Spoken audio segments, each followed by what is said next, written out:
This is Advocate Arpita Shukla. Welcome you all to your own channel Target for IQ. In this video we will cover International Law 50 MCQ.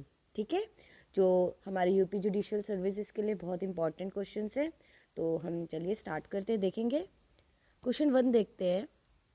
The term of जजेस of International court of justice is, जो international court of justice के जो जजेस हैं उनका time period कितने साल का होता है? तो ये हमारा होता है 9 ईयर्स का। ठीक है, फर्स्ट का ऑप्शन डी करेक्ट है। सेकंड देखेंगे, when was the charter of human right adopted, human का जो चार्टर है कब अडॉप्ट हुआ है? तो ये अडॉप्ट हुआ है हमारा 1948 में। कब हुआ है? 1948 में। तो 2 का option B is correct. Next है, Tobar doctrine is related to, जो हमारी टोबर डॉक्ट्राइन है वो किस चीज़ से रिलेटेड है? तो टोबर डॉक्ट्राइन हमारी रिलेटेड है रिकॉग्निशन ऑफ अ गवर्नमेंट से। तो थर्ड का ऑप्शन बी करेक्ट है। फोर्थ देखेंगे, conference of Bogota was held in, जो कॉन्फ्रेंस थी बोगोटा की वो कब हेल्ड हुई थी? तो ये हेल्ड हुई थी हमारी 1948 में। तो फोर्थ का ऑप्शन सी करेक्ट है। फिफ्थ देखेंगे, Vienna conference of 1961 is related to, जो हमारी वीना कॉन्फ्रेंस है 1961 की वो किस चीज़ से रिलेटेड है? तो ये हमारी रिलेटेड है डिप्लोमेटिक इंटरकोर्स एंड इम्यूनिटीज से।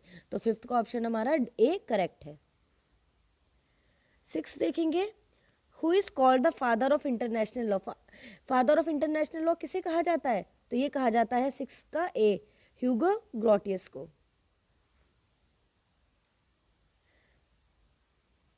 सेवंथ देखते हैं, फॉरेन वारशिप हैव, जो फॉरेन वारशिप है उसके पास क्या होगा?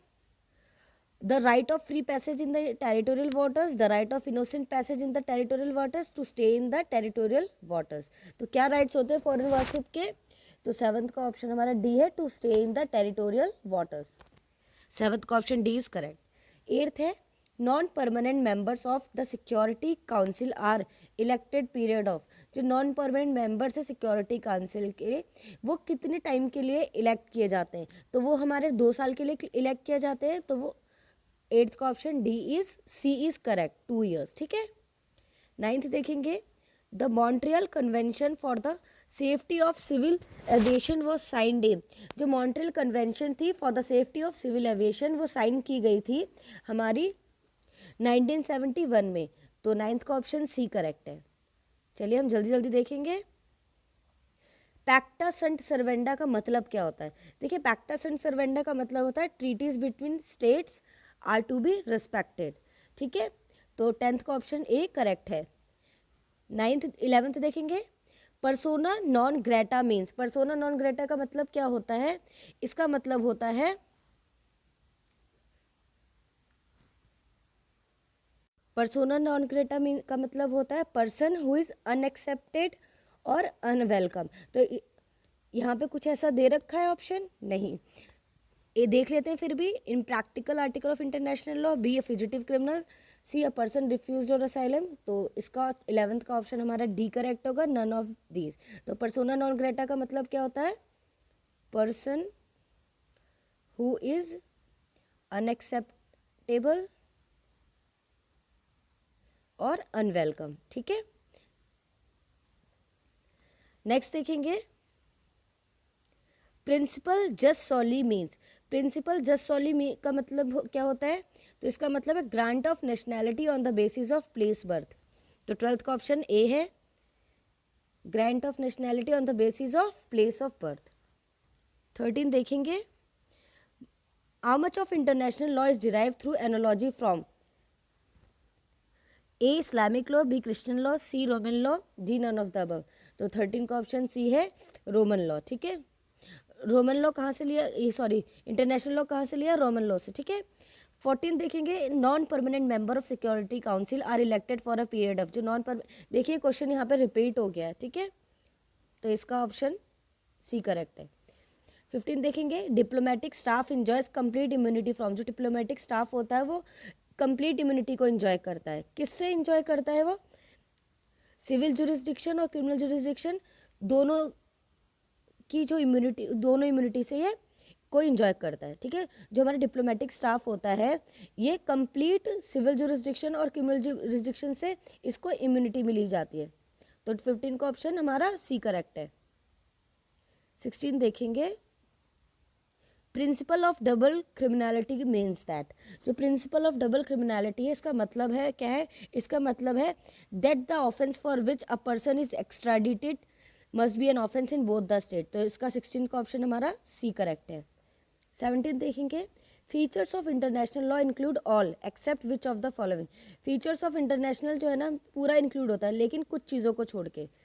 तो इसमें से क्या है, देखिए, there is no single legislative source of international law, there is no single world court for interpreting international law, there is no world executive branch that can enforce international law. तो 17 का ऑप्शन हमारा D correct है, none of these. 18 देखेंगे, which of the following is not a source of international law. इसमें से कौन सा international law का सोर्स नहीं है।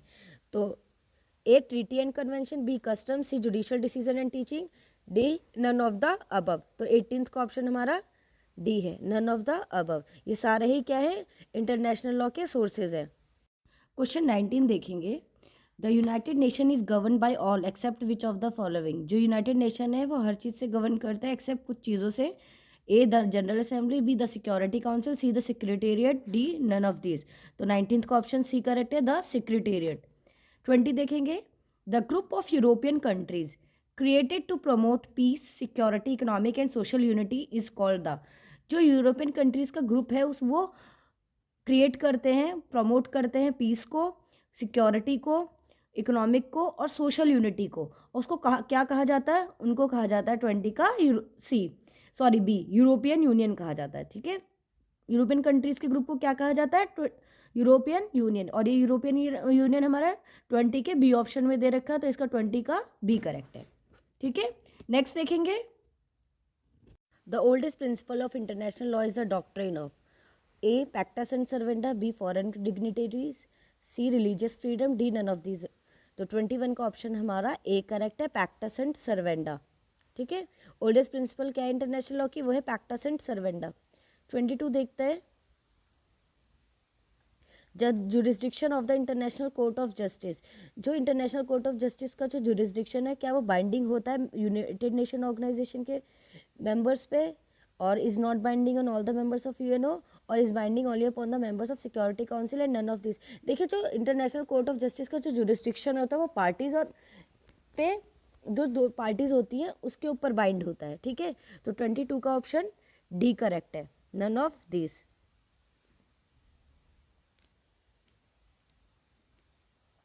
तो 22 का ऑप्शन हमारा डी करेक्ट, ठीक है। 23 देखेंगे, इकोनॉमिक एंड सोशल काउंसिल का मतलब क्या होता है। तो इकोनॉमिक एंड सोशल काउंसिल का मतलब है was an organ of the League of Nation, B is an organ of WTO, is an organ of UNO and D none of these. तो 23 का सी है, is an organ of UNO. जो economic and social council है United Nation Organisation का एक organ है, ठीक है। टोटल कितने ऑर्गन है, टोटल 6 ऑर्गन है। Next, the principle of rebus sic stantibus means. जो रेबस सिस स्टैंटिबस का मतलब क्या है, तो इसका मतलब है हमारा फंडामेंटल चेंज ऑफ सर्क्यूमस्टांसेस। तो 24 का ऑप्शन सी करेक्ट है, ठीक है। नेक्स्ट देखेंगे 25, the universal declaration of human right was adopted need. जो यूनिवर्सल डिक्लेरेशन है ह्यूमन राइट का वो कब अडॉप्ट हुआ है, वो अडॉप्ट हुआ है 1948 में। 25 का सी। 26 देखेंगे, डी फैक्टो रिकॉग्निशन इज। जो डी फैक्टो रिकॉग्निशन है क्या है, वो है टेम्परेरी एंड कंडीशनल रिकॉग्निशन। 26 का सी करेक्ट है। 27 देखेंगे, statues of International court of justice were drawn up by. जो स्टैचूज है इंटरनेशनल कोर्ट ऑफ जस्टिस का वो ड्रॉन अप किसके द्वारा होता है, और ये होता है सैन फ्रांसिस्को कॉन्फ्रेंस जो 1945 में हुई थी उसके द्वारा, ठीक है। 28 देखेंगे, international law is not true law but a positive international morality. जो इंटरनेशनल लॉ है ट्रू लॉ नहीं है लेकिन एक पॉजिटिव इंटरनेशनल मोरालिटी है। ये किसने कहा है, ये कहा है हमारे जॉन ऑस्टिन ने। 28 का ए। 29 देखेंगे, the term international law was first coined by. जो टर्म इंटरनेशनल लॉ है फर्स्ट किसके द्वारा बोला गया है, किसके द्वारा बताया गया इंटरनेशनल लॉ के बारे में? तो ये बताया गया है जेरेमी बेंथन के द्वारा। 29 का बी। 30 देखेंगे, subject of international law are, international law का सब्जेक्ट क्या है?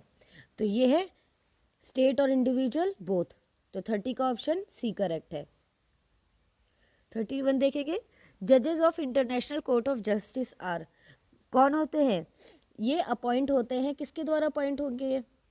ये सिक्योरिटी काउंसिल के द्वारा इलेक्ट होते हैं, या elected by general assembly and security council, या appointed by the secretary general in consultation with the 5 permanent members of the security council, or D none of the above. तो 31 का option B है, elected by the general assembly and security council, दोनों के द्वारा ये appoint किए जाते हैं। 32 देखेंगे, international law was earlier known as, जो इंटरनेशनल लॉ से पहले क्या कहा जाता था? इसको कहा जाता था हमारा लॉ ऑफ नेशन। 32 का सी करेक्ट है। 33 देखेंगे, which one of the following scholars consider international law as the true law, कौन से फॉलोइंग स्कॉलर है जिसने इंटरनेशनल लॉ को एक ट्रू लॉ कहा था? ए ग्रोटियस, बी हॉबियस, हॉब्स, सी हॉलैंड, डी ऑस्टिन। तो 33 का ऑप्शन ए करेक्ट है। 33 का हमारा क्या है ऑप्शन? ए करेक्ट है, ग्रोटियस।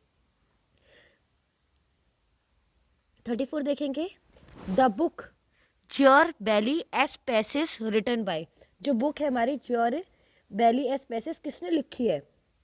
तो ये हमारी लिखी गई थी ह्यूगो ग्रोटियस के द्वारा। तो इसमें ऑप्शन क्या है हमारा? 34 का सी करेक्ट है। 34 का सी करेक्ट है, ह्यूगो ग्रोटियस के द्वारा। 35 देखेंगे, how many sources of international law have been listed in article 38 clause 1 of the statute of International court of Justice. तो 35 का ऑप्शन देखेंगे 4, ऑप्शन बी 5, सी 6, डी 3। तो 35 का ऑप्शन ए है 4। कितने sources of international law list किए गए? 38 clause 1 of statute international court of justice, total 4। 36 देखेंगे, which one of the following is relatively the most important source of international law, इसमें से relatively कौन सा इंपॉर्टेंट सोर्स है इंटरनेशनल लॉ का? A treaty, B judicial decision, C custom, D the general principles of law. तो इसका हमारा है ट्रीटीज। 36 का ए। 37 देखेंगे, Calvo clause and Drago doctrine are the result of, जो कैल्वो क्लॉज और ड्रैगो डॉक्ट्रिन किसका रिजल्ट है? A the decision of ICJ, B writing of jurists, C state judicial decision, D none of these. तो 37 का option हमारा B correct है। क्या है option B correct? Writing of jurist. 38 देखेंगे, international law also develop through state practices, जो international law है develop होती थ्रू स्टेट प्रैक्टिसेस, जिसको हम क्या कहते हैं? इसको हम कहते हैं इंटरनेशनल कस्टमरी लॉ। 38 का ऑप्शन सी करेक्ट है। 39 देखेंगे, who amongst the following said that, इसमें से किसने क्या कहा है? Usage represent the initial stage of custom as a source of international laws and custom begins where usage ends. तो ये किसने कहा ये लाइन? ये कही है स्टार्क के द्वारा। 39 का सही, 39 का सी करेक्ट है। ठीक है। 40 देखेंगे, UN charter begins bye proclaiming, UN charter begin होता है प्रोक्लेमिंग के द्वारा। क्या कहा जाता है इसमें? 40 का A, we the people of United Nation. 41 देखेंगे, international law is not true law, international law true law नहीं है, ये एक पॉजिटिव मोरालिटी है। ये किसके द्वारा डिफाइन की गई है? ये डिफाइन की है ये ऑस्टिन के द्वारा डिफाइन की गई। किसके द्वारा? ऑस्टिन के द्वारा। 42 देखेंगे, article 38 clause 1B of the statute of International court of Justice recognises dash as a source of international law, A decision, B custom, C treaty, D convention. तो ये हमारा 42 का बी कस्टम। आर्टिकल 38 1B में जो है international court of justice के statue ने recognise किया है इंटरनेशनल लॉ के सोर्स की तरह। किसको करा है? ये हमारा करा था किसको? कस्टम्स को। 42 का बी। 43 देखेंगे, article of United Nation charter are, articles कितने आर्टिकल्स है इसमें टोटल? 43 का बी, 111 आर्टिकल्स जो है। 44 देखेंगे, ex aequo et bono maxim is related, जो ex aequo et bono maxim है वो किससे रिलेटेड है? ये रिलेटेड हमारी इंटरनेशनल लॉ के सोर्सेज से। 44 का ए ऑप्शन करेक्ट है। 45 देखते हैं, norms of jus cogens are, जो जस्ट कॉजेंस क्या है? ये स्टेट क्रिएट करता है states in international law, B general rule of international law, C peremptory norms of general international law from which no derogation, D principle of natural law binding the states. 45 का हमारा C correct है, peremptory norms of general international law from which no derogation. 45 का option C correct है। 46 देखते हैं। 6 देखेंगे, a person born not in the country of his parents would be the national of the country where he is born on the basis of principle of A jus soli, B jus sanguinis, C jus juri, D jus tertii। तो 46 का ए है जस soli. 47 देखेंगे, the purpose of the United Nation are provided for under which of the following article of United Nation charter.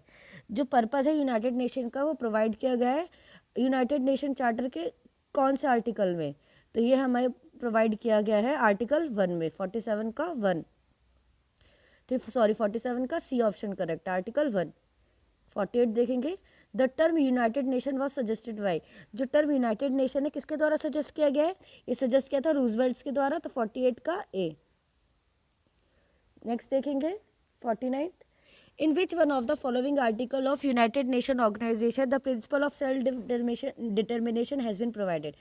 कौन से article में United nation UN charter के कौन से आर्टिकल में principle of self determination provide किया गया है, ए आर्टिकल 1, आर्टिकल बी 2,